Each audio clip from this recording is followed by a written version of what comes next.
Olá, hoje eu vou falar de Oséias 13, que fala sobre o castigo definitivo. Inicia dizendo: quando falava Efraim, havia tremor, foi exaltado em Israel, mas ele se fez culpado no tocante a Baal e morreu. Agora pecam mais e mais, e da sua prata fazem imagens de fundição, ídolos segundo o seu conceito, todos obra de artífice, e dizem: sacrificai a eles. Homens até beijam bezerros, por isso serão como nuvem de manhã, como orvalho que cedo passa, como palha que se lança da eira e como fumaça que sai por uma janela. Aqui, o capítulo 13 de Oséias inicia com o Senhor Deus afirmando que a Efraim, que por causa de sua devoção a deuses pagãos, faria com que Israel desaparecesse, assim como o orvalho que cedo passa, como a fumaça que a palha queima e logo escapa pela janela, que vai-se embora. E tudo isso porque se deixou levar em adorações à imagem de escultura feitas por mãos humanas, como se a devoção a elas fizessem a nação fértil e próspera, ao invés de ser Deus aquele quem tornava a nação como ela era fértil, como ela era próspera. Eles estavam dando louvor a quem não era de direito e aquele quem devia ser adorado, louvado e engrandecido, este não estava recebendo as suas devoções, porque o povo direcionava o seu louvor a altares pagãos. Tudo isso mostra que Efraim, Israel, não temia mais a Deus como um único Senhor, a ser reverenciado e adorado entre todos os deuses. Que Efraim, em sua arrogância, agora já não temia mais o Deus verdadeiro, assim como seus antepassados o temeram. Agora, com essas novas imagens de escultura, esses cultos espalhados pela cidade e até lugares antes considerados santos e puros, eles se tornaram em locais de adorar bezerros de ouro e de prata, como se verdadeiramente eles viessem e dessem a fertilidade àquela nação, e não o próprio Deus, que sempre cuidou de Israel. Ou seja, Israel se deixou corromper por adorações pagãs. E o texto diz: todavia, eu sou o Senhor teu Deus, desde a terra do Egito.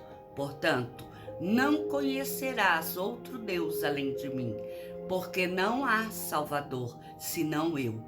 Eu te conheci no deserto, em terra muito seca.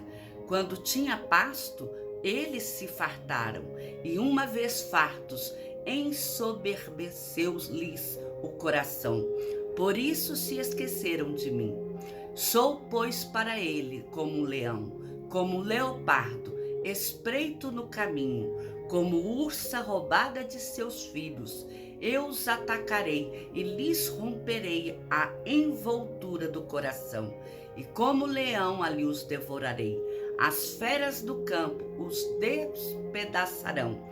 A tua ruína, ó Israel, vem de ti, e só de mim o teu socorro.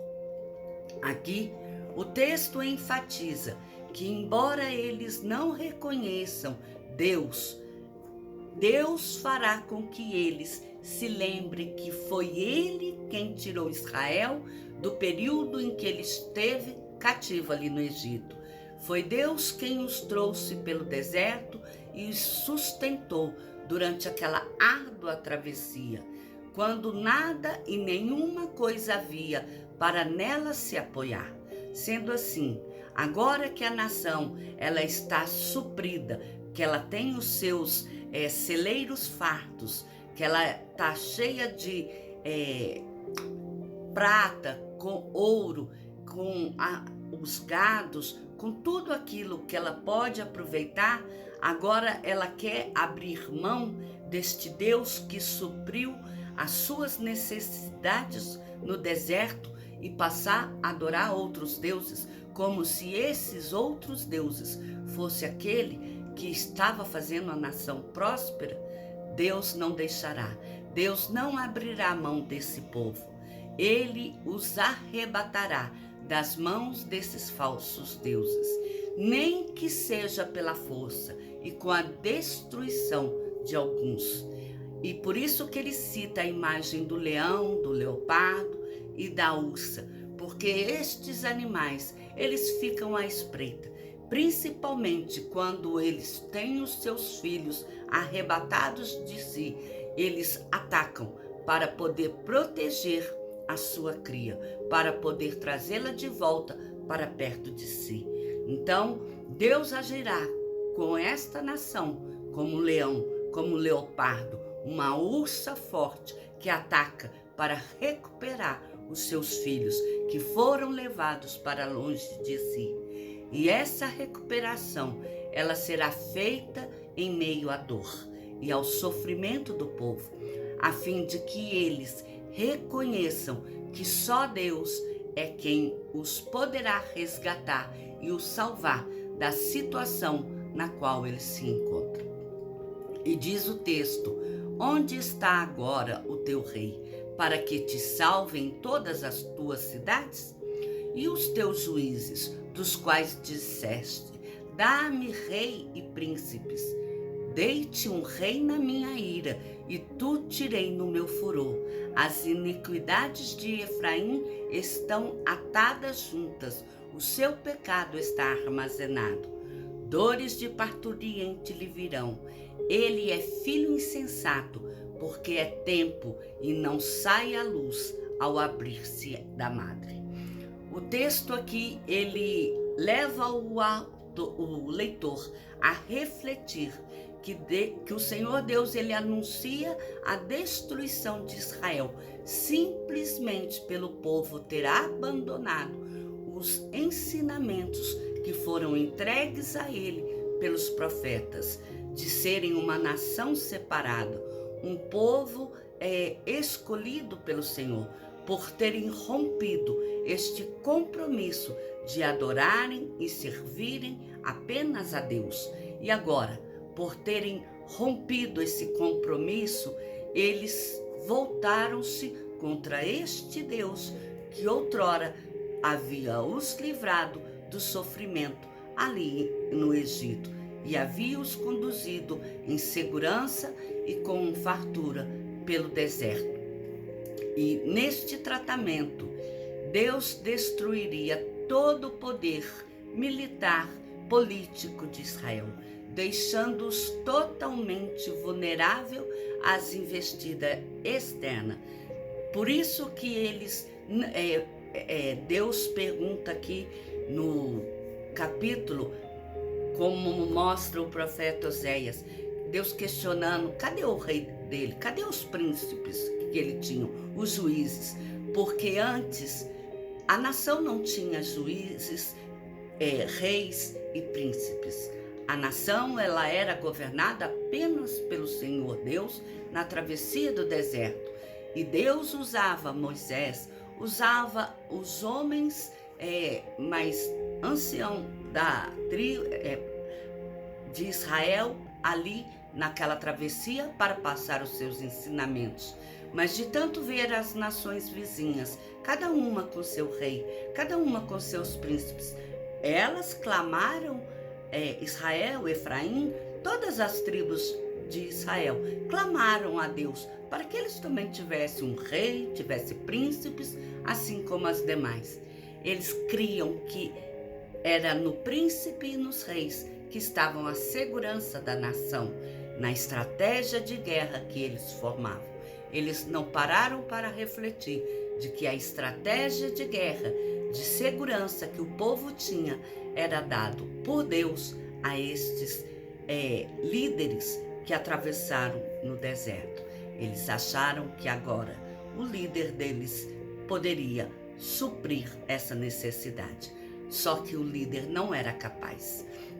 Não há nenhum outro soberano que possa parar, fazer cessar o furor de um Deus que reina sobre todas as pessoas e toda a natureza, e trata com dureza o coração dos homens, principalmente quando este está em pecado, andando em iniquidades e cometendo cada vez mais iniquidade sobre iniquidade.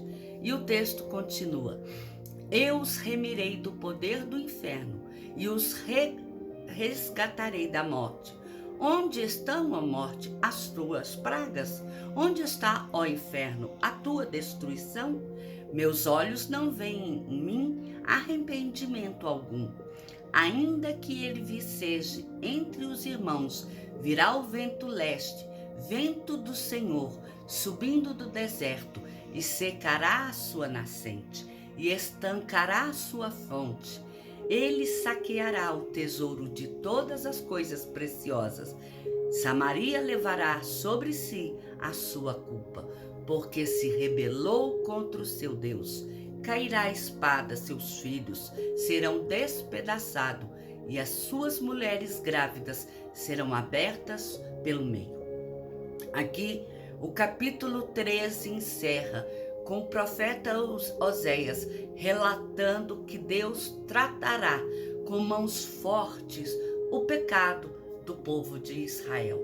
Que Efraim, o filho amado do Senhor, ele foi incapaz de notar que o tratamento de Deus com o povo estava se aproximando e continuou em seus erros e maus caminhos, andando de forma imprudente, e continuou os seus erros, e dessa forma ele tornou-se infiel à aliança outrora firmada com Deus.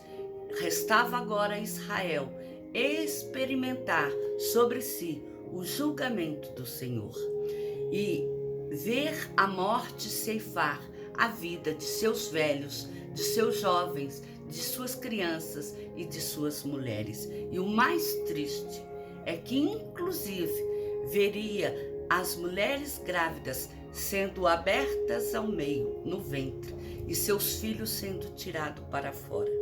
E elas ainda teriam força de ver que seus filhos seriam fustigados, seriam massacrados, torturados, antes que elas acabassem de falecer. Porque quando se está aberto, já se desvaindo a vida e saindo-lhe o sangue, a pessoa ainda tem aquela visão terrível. É uma brutalidade colossal com que o povo seria tratado. Essa imagem seria para mostrar como Deus, ele foi paciente e longânimo em irar-se com o povo. Mas uma vez que o Senhor decidiu tratar com esse povo, ele deu várias oportunidades para que o povo se arrependesse, e Deus aguardou que o povo arrependido voltasse ao Senhor. Mas eles recusaram, eles não aceitaram de bom grado as ofertas que o Senhor dava de reconciliação. Agora, este povo restava experimentar a ira do Senhor. E como Deus é um Deus infinitamente maravilhoso, amoroso, um Pai sem igual, na mesma proporção é o seu castigo. E o castigo de Deus ainda tem a decisão de ser definitivo. Porque o Senhor não é homem que diga e depois repense e mude de ideia. Não, na hora que o Senhor decide, ele vai lá e trata com as pessoas.